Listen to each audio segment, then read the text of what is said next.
first question is mostly a definition multiple choice question, which asked which of the following is true about the marginal revenue of a firm in a perfectly competitive industry. Marginal revenue is just the price that, whatever the product goes for. It's, what sort of comes straight across as the horizontal line. It's just a constant price. You can't change, because if you're in a perfectly competitive industry, you can't change the price. You're a price taker, not a price maker. It's also marginal cost. It's also the marginal revenue, and it's the demand. Marginal cost is always looking like that, Okay. at least in the short run. JC Pizzeria. This problem was looking at some different cost pieces. Essentially, this is a vocab question between economic profit and an accounting profit at some level, but also fixed cost versus variable cost. So the pizzeria has a lease that's $20,000. That's a fixed cost. That's a sunk cost. That's sort of irrelevant. If the company operates, it estimates it will bring in its revenue. Its revenue will be $200,000, and then its expenses, in addition to the lease, so on top of the lease, will be $190,000.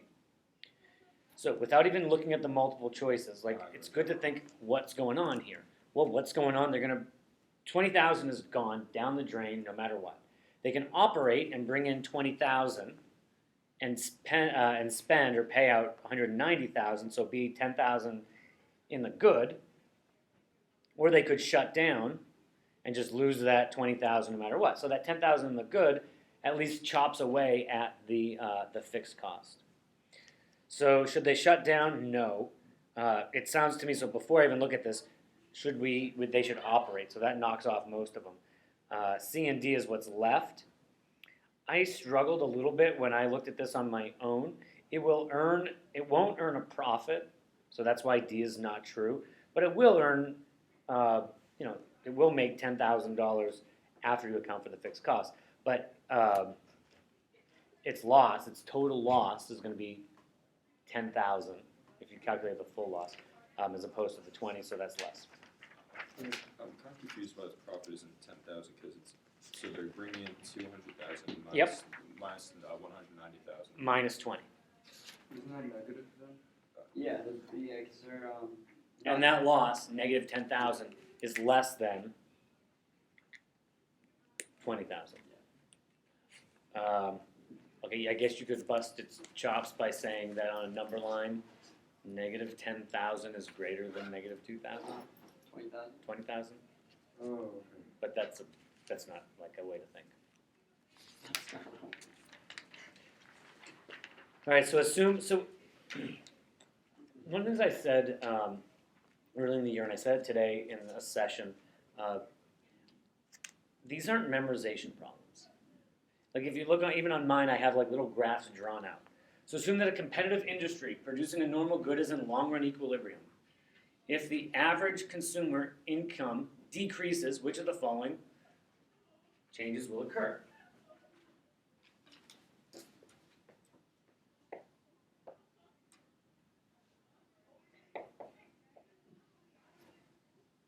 We're in long-run equilibrium. There's our price.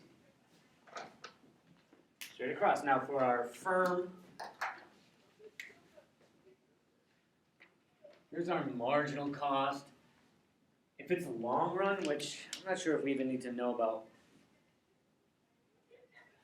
Well, it's in long run equilibrium, which essentially alludes to the fact that there's not going to be any profits because companies have come in. What's going on? There's a consumer income decreases. So here's demand, here's supply. Consumer income decreases. Sorry, consumer income decreases. Yep. So demand is going to decrease, which means the price is going to go down.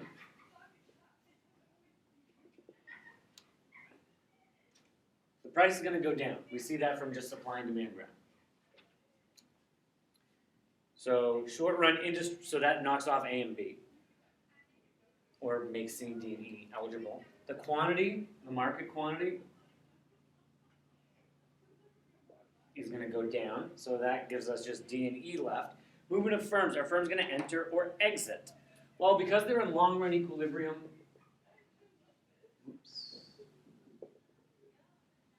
Here's like an average total cost, but if the price comes down, and that's their revenue, this is gonna end up being a loss. Firms are gonna exit to get out of having a loss. That's how I sort of logicked my way through that problem. One question about cost curve. Mhm. In long run equilibrium for a competitive firm, is the average total cost always, or is the demand always tangential to the average total cost curve? So the average, so two things going on here. Yeah. Average total cost curve in long run equilibrium is essentially gonna look like this, where they're It's gonna just, flatten out. because what's happening is there's this, Oh, okay. but like there's not an infinite of them, because they, like you build enough factories to just get to the optimal point. This is in the theoretical long run. Yeah. In the theoretical long run, that average total cost will go down, or the price will go up until, They equal each other. yeah, Okay. because there's no profits to be made here.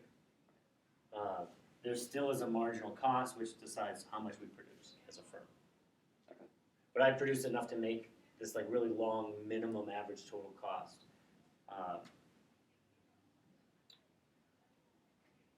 So that there's no profits. And because this is the theoretical long run, the companies have come in, they built factories, they took down factories, whatever they had to do to get to them. I'm going to hustle through the next handful. Monopolies are inefficient because they charge a price greater than their marginal cost. That's sort of a definition of efficiency. Allocatively inefficient is when price is the marginal cost. Monopolies produce less than equilibrium at a price that's higher than equilibrium.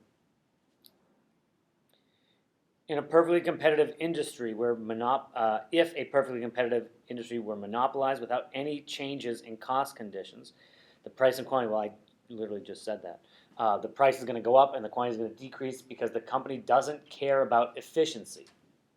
The company does not care about allocative efficiency. It cares about profit maximization.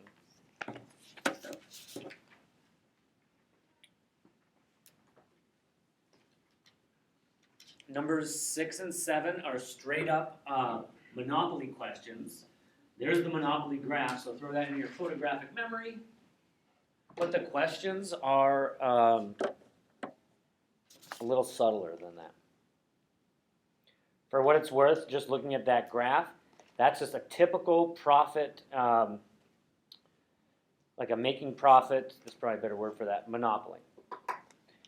The profit, this is not either of these, but the profit maximizing quantity would be Q1, that's when marginal revenue is marginal cost, and you ride that all the way up to demand to get P5. So the profit maximizing input, or the product output, is Q1, and the price would be P5. But that's not what this asks for. 30, I'm just saying, that's just a sort of general concept. If the monopolist chooses to maximize total revenue rather than total profit, it will choose which combination of price and output.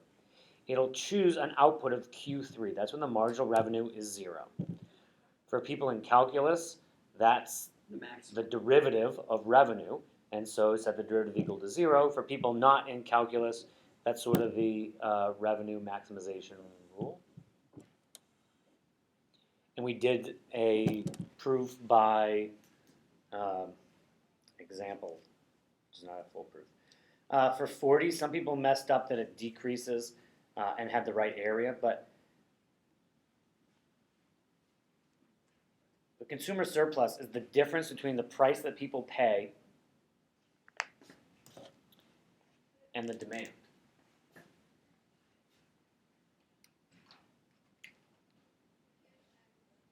Here's the demand curve. Here's marginal cost. Here's marginal revenue.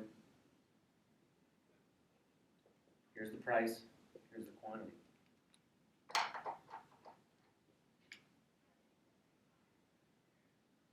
This is consumer surplus.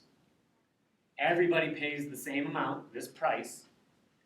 In a price discriminating monopoly, this quantity pays that much, that quantity pays that much, and this has all gone away. But a monopolist, that's what the normal consumer surplus is. But this question asks for if they produced, oh shoot, people write D. For this one? I messed up. That's D. Oh, is it? Is this D? That's what- If the monopolist produces it got me with the wording. If the monopolist produces the allocatedly efficient level of output rather than the profit max, here's allocatedly efficient output. It's Q2, right? Yeah. Rather than that, consumer surplus will expand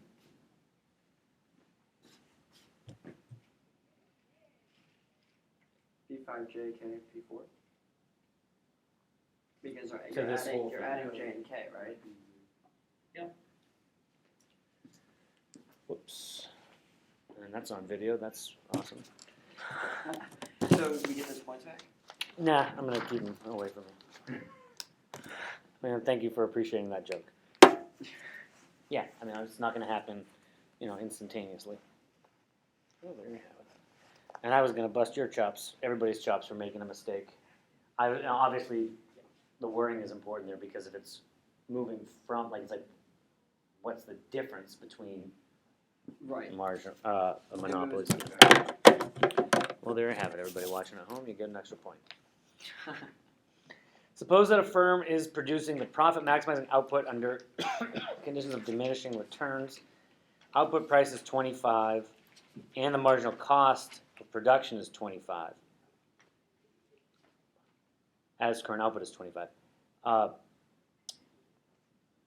That's the backwards definition of a perfectly competitive firm. So B.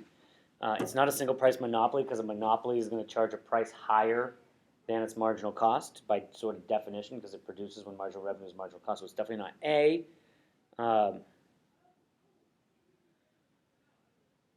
I don't love C and D and the wording, but it's not a monopoly. So that if it is a monopoly, would be out of there.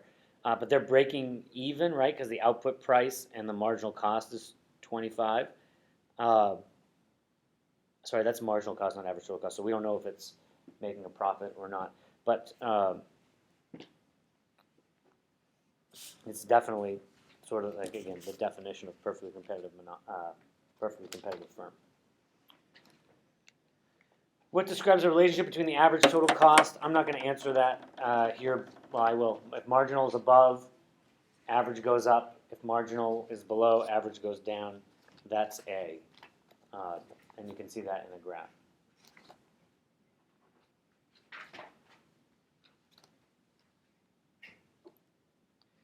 Here's another one where I drew a sketch here. Perfectly competitive firm earning economic profits produces and sells 100 units of output at a price of $20 per unit. If marginal cost of increasing output to a rate of 101